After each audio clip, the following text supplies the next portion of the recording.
નમસ્કાર દર્શક મિત્રો, @ગુજરાતમાં આપણું સ્વાગત છે। ડિસેમ્બર મહિનાની શરૂઆત થતાં જ ગુજરાત સહિત સમગ્ર દેશના હવામાનમાં એક પછી એક મોટા પરિવર્તનો દેખાઈ રહ્યા છે।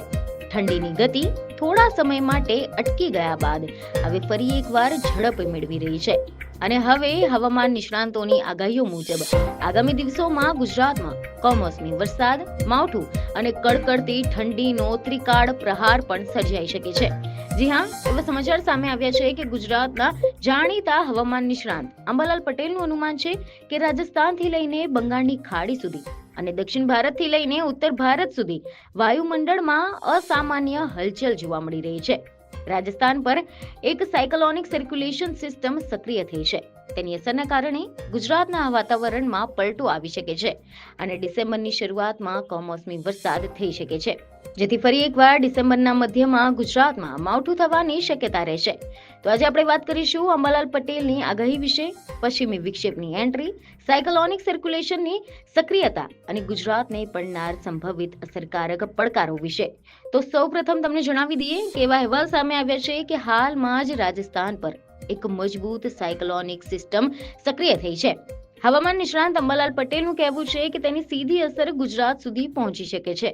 હવામાનમાં નોંધપાત્ર પલટો જોવા મળશે। ડિસેમ્બરની શરૂઆતમાં કમોસમી વરસાદ થઈ શકે છે, જેમાં અમદાવાદ, ગાંધીનગર, મહેસાણા, પાટણ અને ઉત્તર ગુજરાતના જિલ્લાઓમાં તેની અસર વધુ થવાની સંભાવના દર્શાવવામાં આવી છે।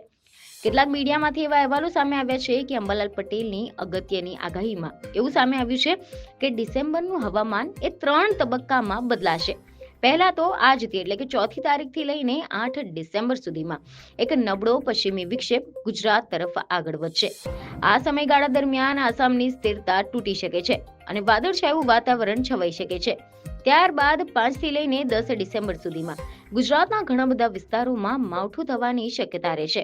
ખાસ કરીને ઉત્તર મધ્ય ગુજરાત, કચ્છ તથા સૌરાષ્ટ્રના ઝોન હેઠળ આવશે।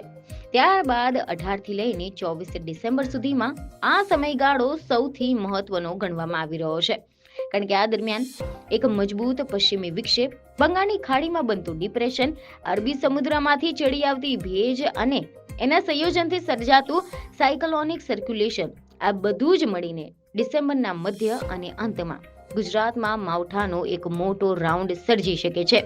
ગુજરાતમાં માવઠું થવાની શક્યતા રહેશે। આની સાથે જ આગામી 48 કલાકમાં રાજ્યના અનેક ભાગોમાં ઠંડી વધવાની પણ શક્યતા રહેશે તેવું હવામાન નિષ્ણાંતનું અનુમાન છે, જેમાં ઉત્તર ગુજરાત, પાટણ, સમી હારીજ, બનાસકાંઠા, સાબરકાંઠા, પંચમહાલ અને ગાંધીનગરના કેટલાક ભાગોમાં ઠંડી વધી શકે છે। મહત્વનું છે કે ગુજરાતમાં છેલ્લા 1-2 દિવસથી ફરી એકવાર ઠંડીનો પારો વધી રહ્યો છે। ખાસ કરીને કચ્છ, સૌરાષ્ટ્રના કેટલાક વિસ્તારોમાં લઘુત્તમ તાપમાન સામાન્યથી નીચે નોંધાઈ રહ્યું છે। આના કારણે અનેક વિસ્તારોમાં કાતિલ ઠંડીનો અનુભવ થઈ રહ્યો છે। ઉત્તર ગુજરાતમાં ધુમ્મસની શક્યતાઓ પણ વધી શકે છે। હવે આપણે વાત કરીએ હવામાન વિભાગની આગાહી વિશે। તેવા રિપોર્ટ સામે આવ્યા છે કે હવામાન વિભાગે જણાવ્યું છે કે કચ્છ, સૌરાષ્ટ્રના કેટલાક ભાગોમાં લઘુત્તમ તાપમાન સામાન્યની રેન્જથી નીચું રહેશે।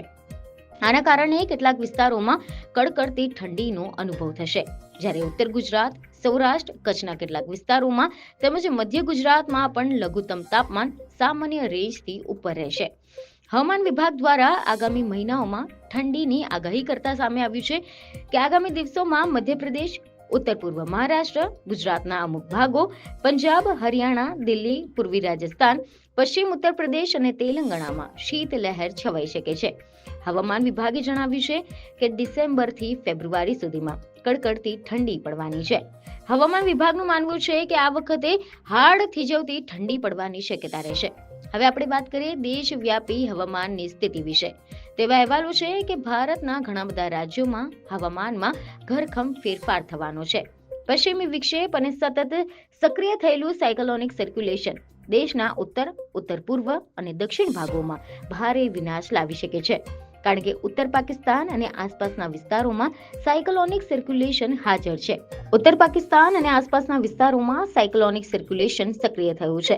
એના અસરકારક પ્રભાવથી ભારતના ઉત્તર રાજ્યોમાં અસર જોવા મળશે, જેમાં ઉત્તર હરિયાણા અને ઉત્તર પૂર્વીય આસામ પણ નીચલા સ્તરે સાયક્લોનિક સર્ક્યુલેશન સક્રિય થયું છે, જેથી 4મી ડિસેમ્બરે એટલે કે આજે તમિલનાડુ, કેરળ, માહે, દરિયાકાંઠાના આંધ્રપ્રદેશ, યમન અને રાયલસીમામાં વીજળી, ભારે પવન અને વરસાદની આગાહી કરવામાં આવી છે. એટલે કે આ ડિસેમ્બર મહિનો હવે હવામાનની દ્રષ્ટિએ એક અનોખો મહિનો બની રહ્યો છે. એક તરફ ઠંડીનો ત્રાટકનાર પ્રહાર તો બીજી તરફ કમોસમી વરસાદનું આગમન. આ બંને મળીને ગુજરાતના હવામાનને મોટા ફેરફાર તરફ ધકેલી રહ્યા છે. હવામાન વિભાગ તેમજ નિષ્ણાંતો દ્વારા આપવામાં આવેલી આ આગાહીઓ એ સ્પષ્ટ સંકેત આપે છે કે પ્રકૃતિ આ મહિને અનેક રંગો દેખાડશે, પરંતુ લોકો માટે સાવચેતી જરૂરી રહેશે. આ બધું માત્ર આગાહી છે, પરંતુ કુદરતના મિજાજને સમજી લેવો એ આપણો ફરજ છે. જેથી સુરક્ષિત રહો અને સાવચેત રહો. બીજને ખબર સાથે ફરી મળીશું. ધન્યવાદ.